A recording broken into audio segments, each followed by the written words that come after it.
Give us a little rundown what the streets looking like in the streets of Oakland, all around the Bay Area. Well, I mean, in Oakland right now, man, what they have like 4 or 5 cop killings, cops that shot up brothers, man, like, man, how many times, what was that, just last week they shot up the cops?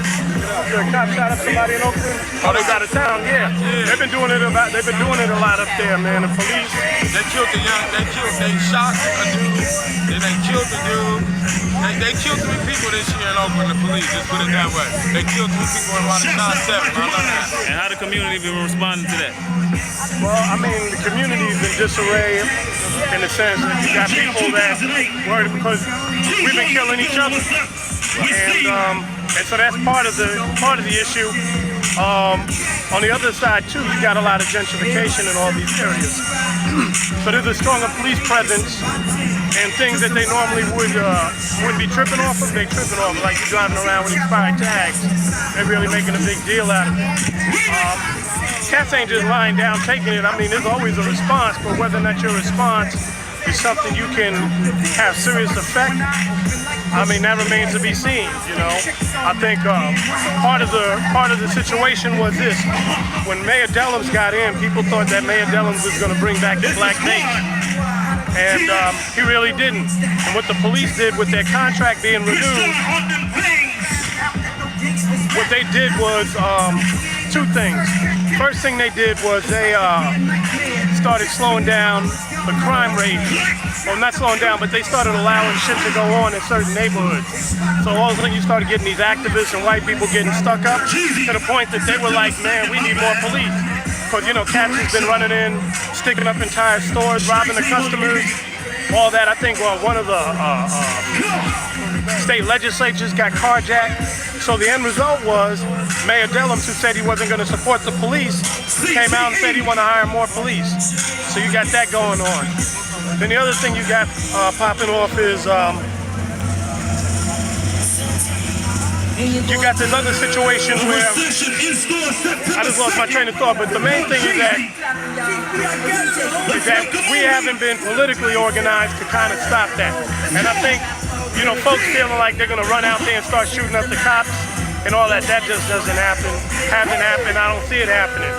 So, you know, unless you have a political muscle to really, you know, check that, I don't know what can be done at this point. So the cops, I remember I was out there a few years ago and they had a big case. I think a lot of cops on trial. Yeah, the riders thing. Yeah, they did all that, but you see what's happening now, like, here's the other thing that happened. Chauncey Bailey, who was a well-known reporter, was working on several stories. One story was the financial dealings of your black Muslim bakery, and the other one was the cops shaking down black nightclubs in gentrified areas. So Chauncey got killed in broad daylight by quote-unquote members of the black Muslim bakery. The next day, the police raided them 200 deep and arrested, and now the black Muslim bakery don't exist no more.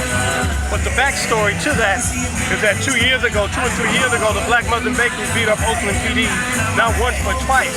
They tried to roll up on them, and the brothers beat them down and made them back up.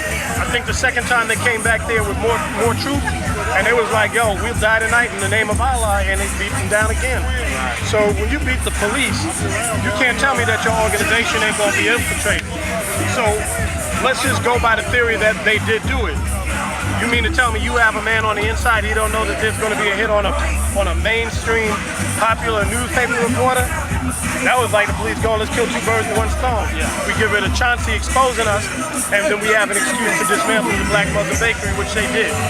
So, you know, you have that sort of thing going on. Okay. And what's your thoughts on today's economics as far as the so-called recession and what's going on out here with the resources? How you see that playing out in the streets of the Bay Area? I mean, you know, people are robbing. You can't even sell dope no more. You know, so, I mean, if that was a viable income, cats, you know, having a hard time with that. There's all kind of politics with that. Who's moving in, who's controlling, all that other stuff. So cats is going back to, you know, like, well, I like what you're wearing, I'm gonna take it. So you're getting a lot of stick-ups. And it serves a lot of people's political benefit, you know. It serves the police benefit because if they say they need more cops and they need more money and more overtime, well, you know, a stick-up or stores getting robbed justifies that. Put more people in prison, that satisfies that. And it keeps the neighborhood more dependent upon the state to protect them than us for us to protect ourselves. So